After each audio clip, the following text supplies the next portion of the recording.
In this demonstration, you are logged on locally with a user account that has administrative privileges. In Exercise 1, you create a compressed or zipped folder.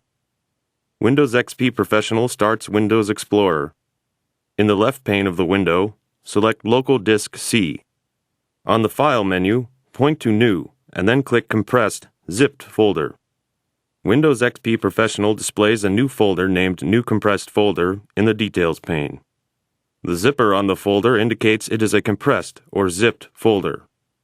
The default name of the folder is highlighted, and you are ready to name the folder. Type zip1 to rename the folder. You have just created and named a compressed folder and are ready to drag and drop files into it.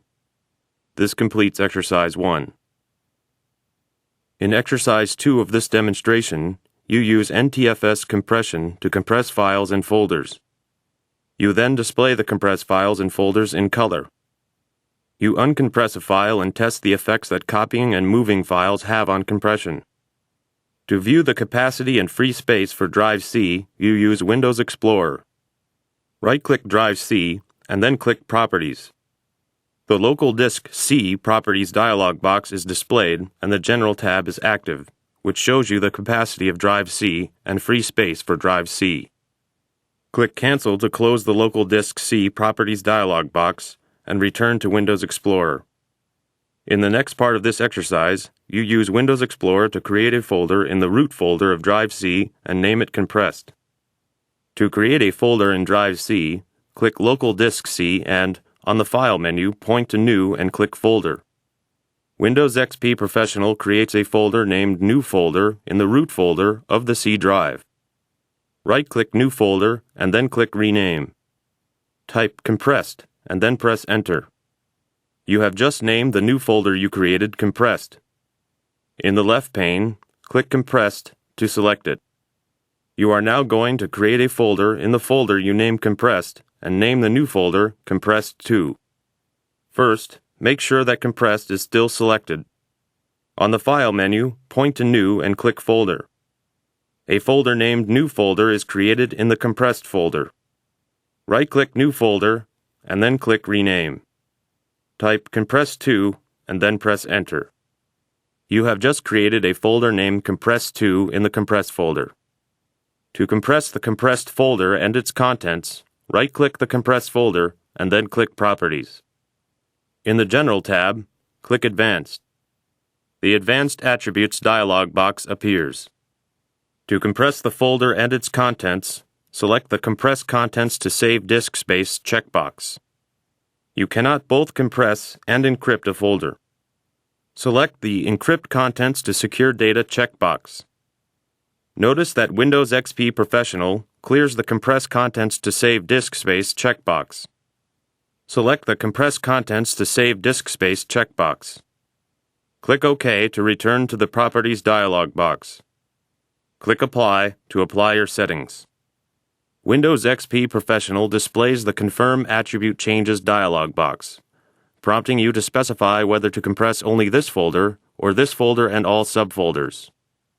You want to compress the folder and its contents, so select the Apply Changes to this folder, subfolders, and files checkbox and then click OK.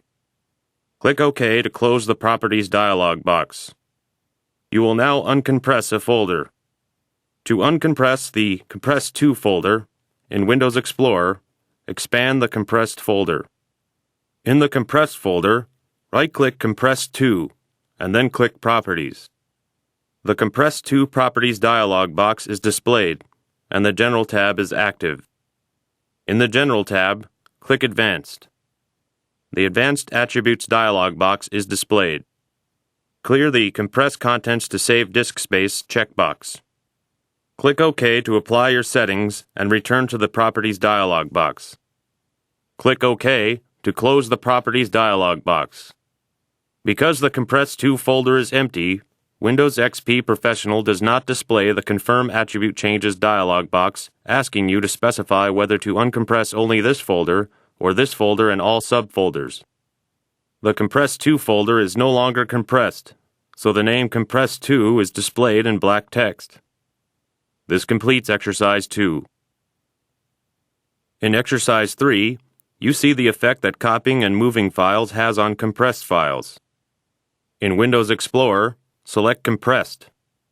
On the File menu, click New, and then click Text Document.